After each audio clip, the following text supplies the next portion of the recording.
Hey everyone, this is George Couros, and welcome back to another episode of the Innovators Mindset Podcast. A solo episode today. I just want to talk and share some ideas with you, a little one-on-one time, and share some insights from our recent email that I actually had just completed. And I do like having this opportunity just to kind of have this solo. I love interviewing people, but sometimes I just kind of want to be on my own. It's interesting because I know that we are so focused on collaboration in education in our world, but I also think it's really important to find some solitude, some time on your own to think differently. And I like to challenge some of these ideas because we kind of live in a time where it is basically always extremes, right? We were so focused in education when I was a kid on competition.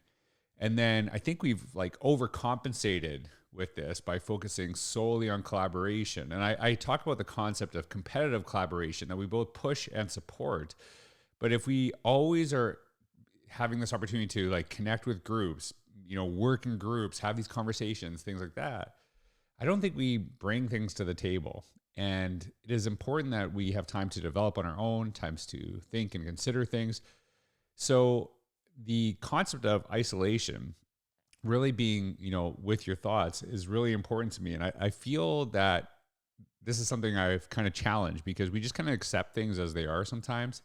And we say the thing, whatever the thing is, but we need to challenge some of these ideas. And over the years, I have really found that I've grown significantly by doing these podcasts, by blogging, by just taking time to really think and consider my thoughts and what I actually bring to the table, which I feel actually makes me better when I do have a conversation, that I maybe bring some perspectives I really have thought about today. And what I'm going to talk about today is basically from a recent email that I shared with my group, and you can actually see it in the link below.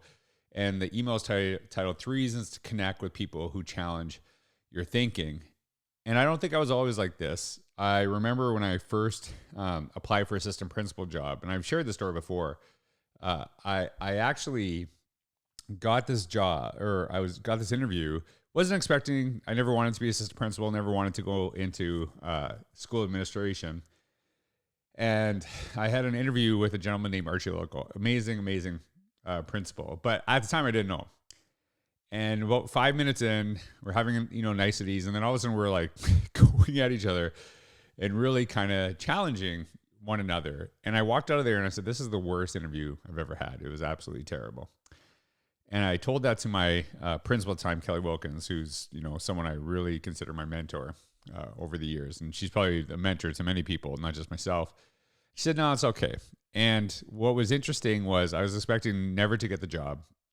And a few days later, Archie called me and he offered me the job. And I said, really? I said, that interview did not go well.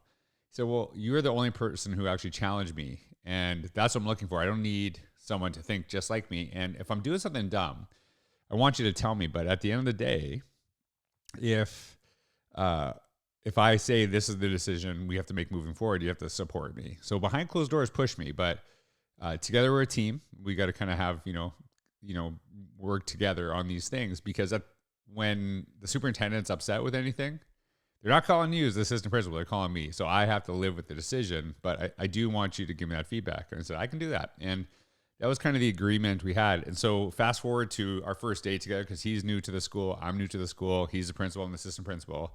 And I met a teacher, and within seconds, she's challenging me and really pushing. And I was frustrated. I was like, really? And I wrote this in the email. I think it's really important to point out that I didn't like her challenging me because I felt, how dare you do that? I'm the assistant principal. Like, I'm your boss. And that's what I thought in the moment, because it was surreal to me. I know I wouldn't have done that at that point in my career as a teacher. So I was like thrown off. And that's one of the reasons, and I outed myself here, because that was my thinking. If I had told you something different, I'd be lying. Because I often talk about there's a difference between the term administrator and leader. Those words we often use interchangeably. Some administrators are incredible leaders, but some leaders aren't administrators. And we just have to really think about, there's a role and then there's a perception. Being an administrator is a role you're given. Being a leader is something that you earn from the perspective of others. So I remember she walked away and I was really frustrated with this. And Archie had said to me, like, hey, she's awesome. And it was kind of like I didn't know him that well. And he was saying, get your ego in check. Like, you might not be right here. So anyways, I kind of caught it, and I'm new. So I'm like, kind of left it. And as I kind of got to know her more, she still challenged me, but I would push back and we'd have good conversations, but I was way more open to it. And anytime we wanted to try something new, I would always ask her about it. I'd say, what do you think? And she'd say, I don't like this. I don't like this. I knew she'd tell me the truth. The thing that I think is really important is that, do you surround yourself with people who say what you want to hear or say what you need to hear? Because those aren't always the same thing. Because sometimes, I'll be honest with you, sometimes I want to hear a certain thing. Sometimes I need to hear something different.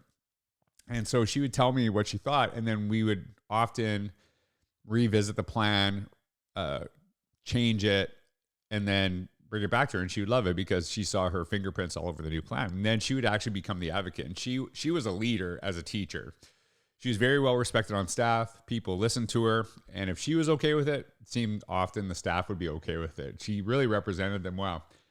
And what really started as a rocky relationship, I started to lean on that process because I knew she would tell me the truth and she would help us kind of move things forward wherever we're at, because she would not just back us up, but she would push us and then give that support. That kind of goes back to that notion of competitive collaboration. She'd both push and support us, but you had to be open to the push.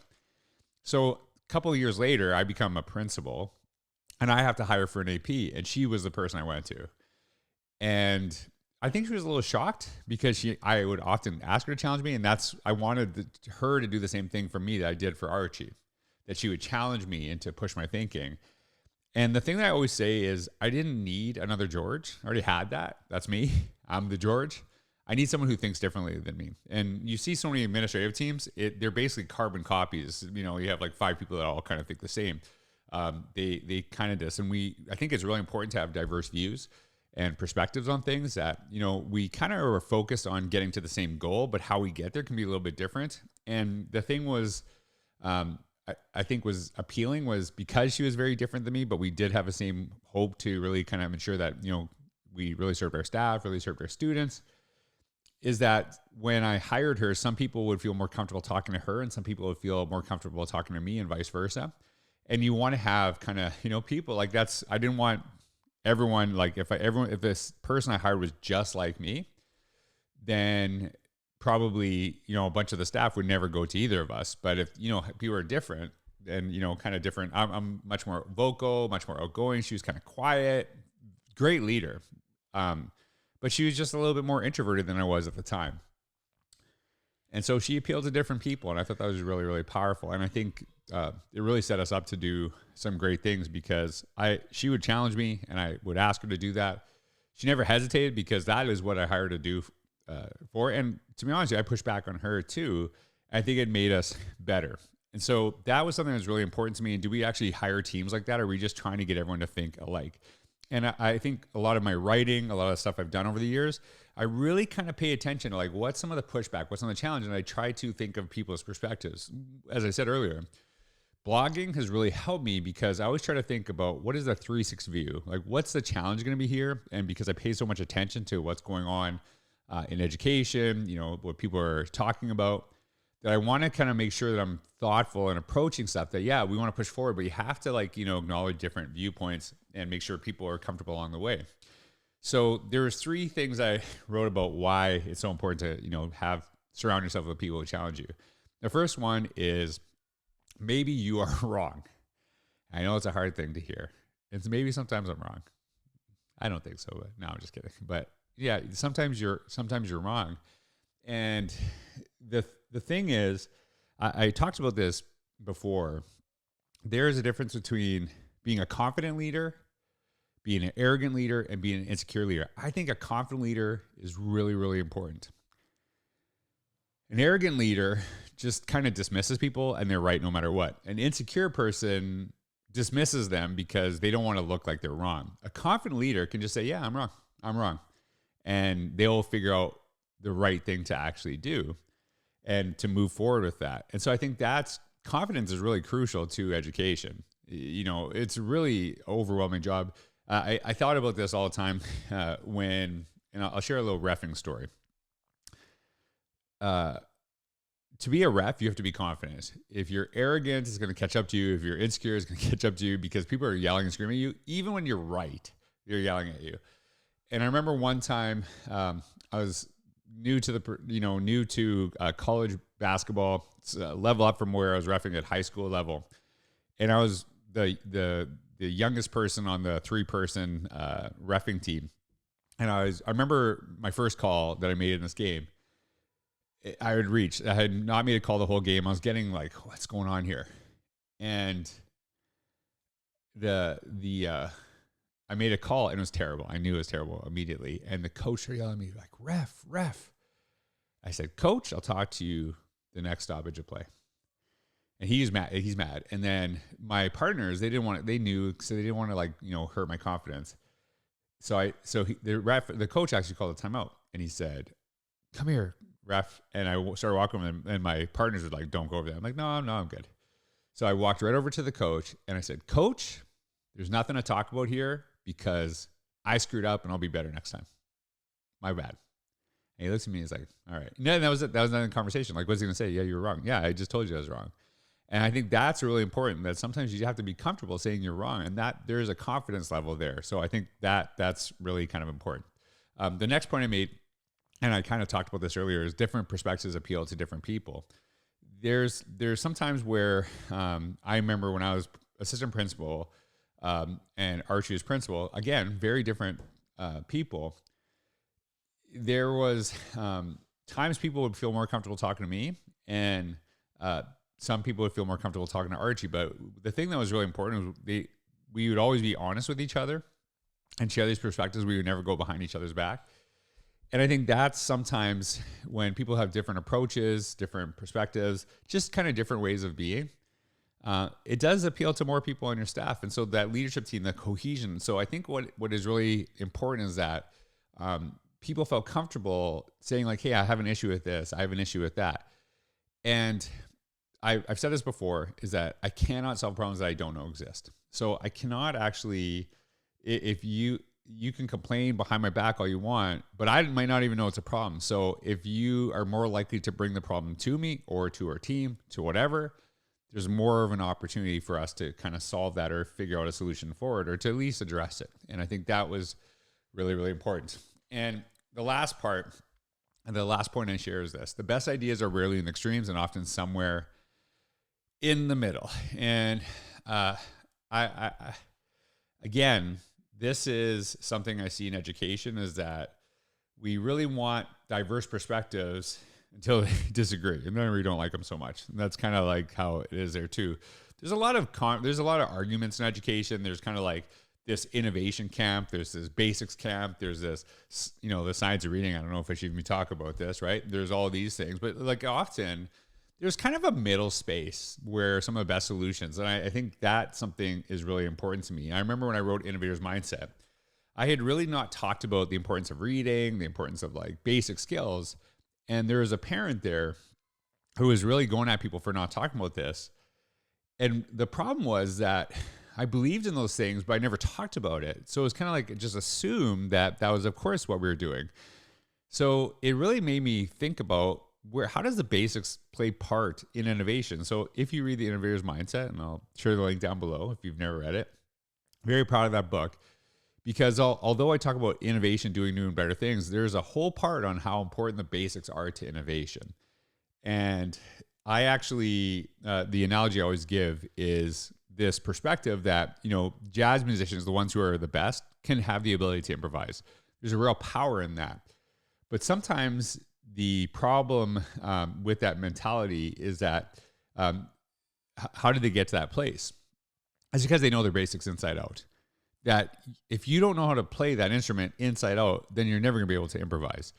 So it really made me kind of think differently about this. And if it wasn't that person pushing back and sharing that idea, that it actually, I don't think I would have really talked about that, how important the basics were. And so that was like kind of the connection. I think in education, we have to kind of build bridges, not actually separate people, because we'll never get forward, right? If we're spending all our time fighting against each other, we'll never get better. And I used to say this to parents all the time and families when, I talk to them as administrators. I say, look, listen, if you and I work together on this and we really focus on what's doing best for your child, we double their chance of success. But if we're working apart, then we have it right away. And something that I truly believe, and I've shared this for years, is that it's not about your idea or my idea. It's about finding the best idea, being comfortable with wherever that may originate. So it is kind of finding that perspective. And, sometimes it's a little give, sometimes it's a little get. And this doesn't mean that you just go along with whatever anyone says. A friend of mine actually, after I wrote this email, she wrote to me that she's like, you're really kind of pushy with your stuff. And, I kind of always come to the middle, but it's closer to you. And it's kind of funny because I don't think this means you have to go against what you believe, but you also have to be comfortable being wrong. You have to be comfortable saying like, you know what, I see that perspective, and maybe there's a kind of a meshing of the two. So it doesn't mean that you give in on everything. It's not like you're trying to find the middle space, but sometimes you're not totally right. And maybe you're just kind of missing on some perspectives. One of the things I always do in my workshops, I actually ask people to challenge me. And I say this is that I'm not always right. And maybe there's something I'm missing. Maybe there's something in my approach that is wrong. And at the end of the email, I share this. I've learned that if you're focused on always being right, you'll surround yourself with those who agree with you. If you want to do what is right, you will look to find those who challenge you. That is the best way to keep your ego in check. So just some thoughts, and those 3 points again.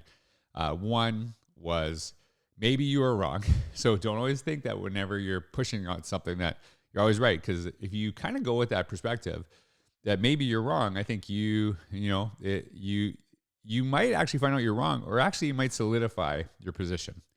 The second reason why you surround yourself with people challenge you is different perspectives appeal to different people. That really, it's not always about the same, thing. There's different people, different approaches. And then the last one is the best ideas are really extremes and often somewhere in the middle. So I think that to me is really important to kind of address. So I wanted to share those ideas with you. I really appreciate you taking the time to be here today. Thanks for letting me kind of vent, share some ideas. I need to get my mind going and try some different things. So I'm looking forward to having guests back on soon, but I'm going to take a little time for me right now. So thanks for being on the podcast. I'd love to hear your comments. If you're watching this on YouTube, please write any comments you have down below, any perspectives and ideas. I'd love to learn from you and stay connected. Thanks again for being here. Have a wonderful day. Take care.